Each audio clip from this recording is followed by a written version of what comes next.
हाँ अच्छा और तो अच्छा, बात है। हाँ हाँ, एक छोटी सी मोरालिटी पे डिस्कशन करना था कि हाँ हाँ थोड़ा सेंसिटिव टॉपिक है ये प्रोस्टिट्यूशन का। क्या ये एक हाँ हाँ सोशल इमोरालिटी है आपकी हाँ नजर हाँ। में? क्या ये प्रोस्टिट्यूशन, देखें मेरी एक बात याद रखें, प्रोस्टिट्यूशन एक ऐसी चीज है कि मैं उसको फेवर तो नहीं करूंगा, मगर एक बात याद रखिए कि इट इज अ रियलिटी ना। आप उसको डिनाई नहीं कर सकते, प्रोस्टिट्यूशन दुनिया में हमेशा रहेगी, ठीक है। ठीक है, वो अब एक एक बात है कि आप दुनिया का कोई भी मुल्क आप देख लें, कोई आपको ऐसा मुल्क नहीं मिलेगा कि जहां पे प्रोस्टिट्यूट्स नहीं होंगी। अब होता क्या है, प्रोस्टिट्यूशन जब होती है ना और वो लीगलाइज फॉर्म में नहीं होती, वो ज्यादा मसलों का बायस बनती है। जिस तरह लिकर पाकिस्तान में बैन है, अब हर बंदा मतलब हर दो में से एक बंदे ने, या मेरे ख्याल है तीन में से दो बंदों ने कभी ना कभी शराब लाजमी पी होती है। ठीक है, ये है ही नहीं है कि ना पियो। मुसलमान जो है ना ऐसे शराब को पढ़ते हैं कि आप सोच नहीं सकते। ठीक है, पाकिस्तान में आप किसी को बता तो दें कि मेरे पास बोतल है, देखें वो यकीन करें वो आ जाएगा आपसे, मुझे भी पिलाओ जी। जिसने कभी जिंदगी में पी होगी या नहीं पी होगी वो आ जाएगा। ऐसा ही कुछ मामला, इससे जरा थोड़ा ज्यादा कॉम्प्लेक्स है प्रोस्टिट्यूशन का। होता ये है कि खवातीन जब किसी मुश्किल सिचुएशन में चली जाती हैं तो वो इस पॉइंट पे पहुंच जाती हैं, जो उस पॉइंट पे पहुंच जाती हैं उनके राइट्स किसी सूरत भी प्रोटेक्ट नहीं होते। अब ये याद रखिए कि आप ये समझेंगे कि कोई औरत जो है वो बड़ी खुशी से प्रोस्टिट्यूट बनेगी। देखें कोई ऐसी भी हो सकती है, एक्सेप्शन भी हो सकती है, जो कि अपनी मर्जी से एज अ प्रोफेशन इसको चूज कर ले, मगर कोई ऐसी भी हो सकती है जो मजबूर है। ठीक है, अगर आप उनको लाइसेंस कर लें और आप उनके एक राइट्स तय कर दें और पुलिस उनके पीछे ना पड़ी हो उनको पकड़ने के। अब होता क्या है, एक प्रोस्टिट्यूट को कोई लेके जाता है, मैं ये जानता हूं इवन के मेरे खुद एक जगह पे, मैं कोई आज से कोई 17-18 साल पहले की बात है, मैं जब बैचलर्स में था तो मैं रात को कॉल सेंटर में जॉब करता था। ठीक है, तो मेरे कॉल सेंटर के कोलीग्स ने एक प्रोस्टिट्यूट, वो आपस में बता रहे थे ये बात, ठीक है, मैंने उनसे सुनी। एक प्रोस्टिट्यूट वो लेके आए और ठीक है, चार बंदों ने उसके साथ सेक्स किया, पैसे एक के डिसाइड किए थे, बेसिकली उन्होंने उसका रेप किया था।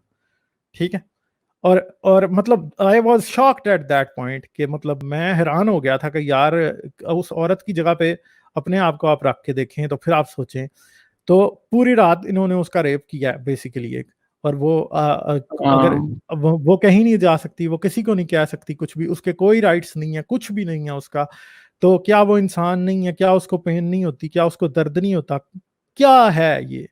तो बेसिकली देखें, एक बात है कि एक आदमी अगर पेट भरने के लिए चोरी कर रहा है ना, तो उसके अकेले का कसूर नहीं है, उसमें पूरी सोसाइटी का कसूर है, उसमें हर किसी का कसूर है। ठीक हाँ, है, कि नहीं आपने मैं कह सोसाइटी रहा को इस हूँ पॉइंट पे ले आए। अगर कोई कोई वॉलंटरली करे, मतलब कि खाली ऐसा नहीं कि वो मर रहा है भूखे से, या देखें, मतलब अगर कोई अपनी बस ऐसी शौक से करे ऐसा कोई, या इस तरीके से, तो भी क्या ये मेरे हिसाब से ये तो वो गलत उसकी है? मर्जी है, हाँ नहीं उसकी हाँ। मर्जी है। देखें, कोई अपने जिस्म के साथ क्या करता है उसकी मर्जी है। ठीक है, कोई शौकिया तौर पे ऐसे हो सकता है कि लड़कियां नॉर्मली, जहां तक मैंने देखा है, या एटलीस्ट मुझे जितना इस चीज का आइडिया है, होता क्या है पाकिस्तान में, इस तरह होता है कि कोई लड़की होती है, हॉस्टल में लड़कियां होती हैं, कई दफा छोटे घरों की लड़कियां होती हैं, किसी यूनिवर्सिटी में किसी ने पढ़ने डाल दिया, या कोई और इस तरह का मसला होता है, शहर में जॉब करने चली गई, हॉस्टल में रहती है, पहले पहल किसी लड़के से दोस्ती हुई, ठीक है, तो उससे दोस्ती होने के साथ साथ फिर ये होता है कि जी वो एक प्रोस्टिट्यूशन वाला चक्कर चल पड़ता है, कि गिफ्ट उससे लेने लगी, फिर बाद में एक वक्त आता है कि पैसे लेने लगी। ठीक है, करते करते वो प्रोस्टिट्यूट बन जाती है। मगर अब इसका ये मतलब नहीं है कि आप ये कह सकते हैं कि भाई अब वो उसने ये काम कर लिया है तो देन शी इज अनफॉरगिवेबल, या उसको मार देना चाहिए, या उसको किसी जेल में डाल देना चाहिए। यार ये एक सोसाइटी है, सोसाइटी में ये चीजें हमेशा होंगी, यू कैनॉट स्टॉप दिस। एक बात है ना कि अगर एक लड़की, एक खातून है कोई, और वो किसी किसी बेनिफिट की खातिर अगर किसी के साथ जाकर सो जाती है, तो अब इसका क्या मतलब है कि आप ये कहें कि जी वो जो है उसे बस त्याग देना चाहिए, उसको उसको एक माशरे में अनटचेबल बना देना चाहिए, या फिर हर एक को इजाजत है कि वो उसका रेप कर दे, या हर एक को इजाजत है कि उसके कोई राइट्स ना हो, उसको जिस तरह मर्जी को यूज कर ले? ऐसा नहीं हो सकता। देखें, इंसान इंसान होता है, हर इंसान की कोई ना कोई जिंदगी की वीक मोमेंट जरूर होती है, चाहे वो मर्द हो चाहे औरत हो। औरत की वीक मूवमेंट में ना ये सेक्सुअली यूज होना, अब्यूज होना भी शामिल हो जाता है। मर्द की वीक मूवमेंट्स में शायद ये चीज उस तरह से शामिल नहीं होती जिस तरह से हम औरत से इसको कर सकते हैं, ठीक है। तो that is the point where you have to draw a line. आप ये नहीं कह सकते कि जो प्रोस्टिट्यूट है वो ये चीज़ गलत है, ठीक है, I am never going to support it कि हर दुनिया की औरत प्रोस्टिट्यूट बन जाए, मगर जो बन भी जाती है यू शुड नॉट, मतलब उसको उस लेवल पे नहीं लेके आना, वो अनटचेबल नहीं है या इस तरह से नहीं है।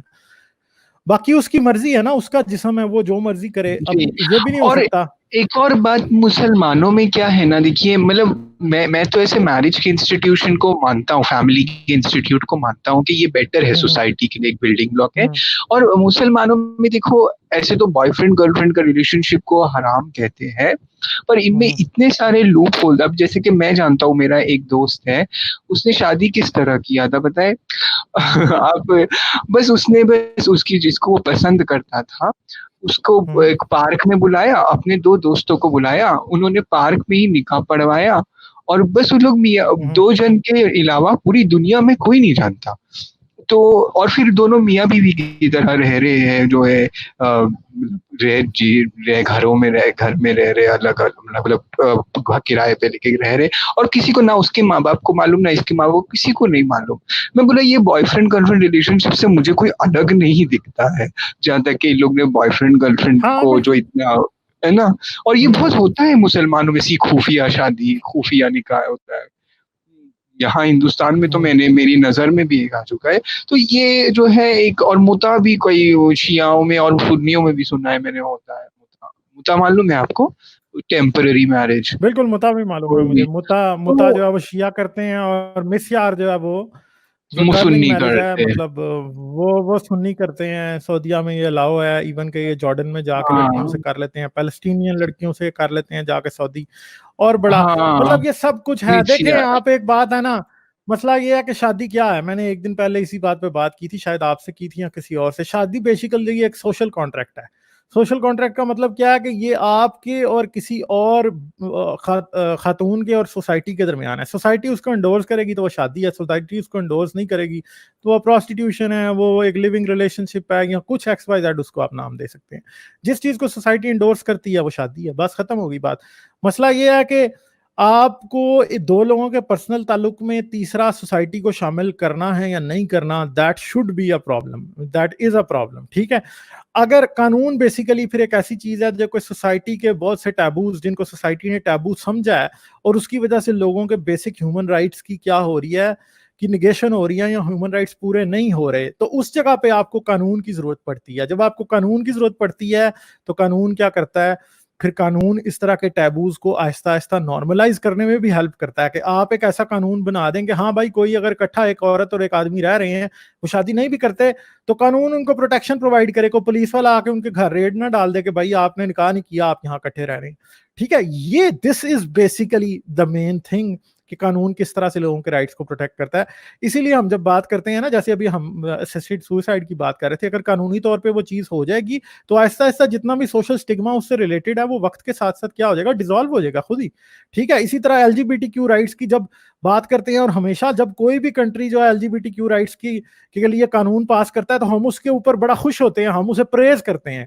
खासतौर पे मेरे जैसे लोग क्यों प्रेज करते हैं, उसकी वजह यह है कि हमें पता है कि आज अगर ये लॉ बन गया है ना, तो 20 साल बाद, 30 साल बाद homosexuality is not going to be a stigma any more in this society, जो भी सोसाइटी है वो, ठीक है। तो बेसिकली इसलिए लॉ जो है ना, वो लॉ कल्चर से ज्यादा इंपॉर्टेंट है, क्योंकि लॉ वक्त के साथ साथ कल्चर को भी चेंज कर देता है, उसको जितने सोशल स्टिग्माज होते हैं उनको डिसॉल्व कर देता है, सोसाइटी को इस तरह से नॉर्मलाइज करता है लॉ के। आहिस्ता आहिस्ता वो चीजें जो कि एक वक्त पे टोटली अनएक्सेप्टेबल थी, वो टोटली एक्सेप्टेबल हो जाती हैं, और ह्यूमन राइट्स की सिचुएशन जो है वो इंप्रूव हो जाती है। तो बेसिकली तो सबसे बड़ा प्रॉब्लम जो है वो ह्यूमन राइट्स क्या के, एक इंसान के बेसिकली बेसिक ह्यूमन राइट्स होने क्या चाहिए, ठीक है। तो बेसिक ह्यूमन राइट्स में उसके पर्सनल फ्रीडम्स आते हैं। अगर एक औरत और एक आदमी एक दूसरे के साथ रहना चाहते हैं, वो सेक्सुअली एक दूसरे के साथ एक्टिव हैं या नहीं एक्टिव हैं, मुझे और आपको इस बात में कोई इंटरेस्ट नहीं होना चाहिए। जो हैं उनका उनका मामला है, और अगर कानून उनको इस चीज की इजाजत दे दे तो ये चीज बेसिकली एक सोशल टैबू भी नहीं रहेगा, चाहे आप दुनिया के किसी भी मुआशरे में जाके इस तरह के लॉज बना दें, ठीक है। तो बेसिकली ठीक है, ये सारी की सारी जो है ना चीजें हैं, ठीक है। ठीक है। थैंक यू, शुक्रिया गालिब भाई। चलें साहब, थैंक यू वेरी मच, ठीक है, फिर थैंक बात यू। होगी आपसे। Okay bye. अगर आप मेरी वीडियोस को पसंद करते हैं तो सब्सक्राइब करें और घंटी का बटन दबाना ना भूलें। और मुझे पेट्रियन पर सपोर्ट करें। पेट्रियन पर आपकी मदद मेरे लिए मेरे इस काम को जारी रखने में इंतहाई मददगार साबित होगी।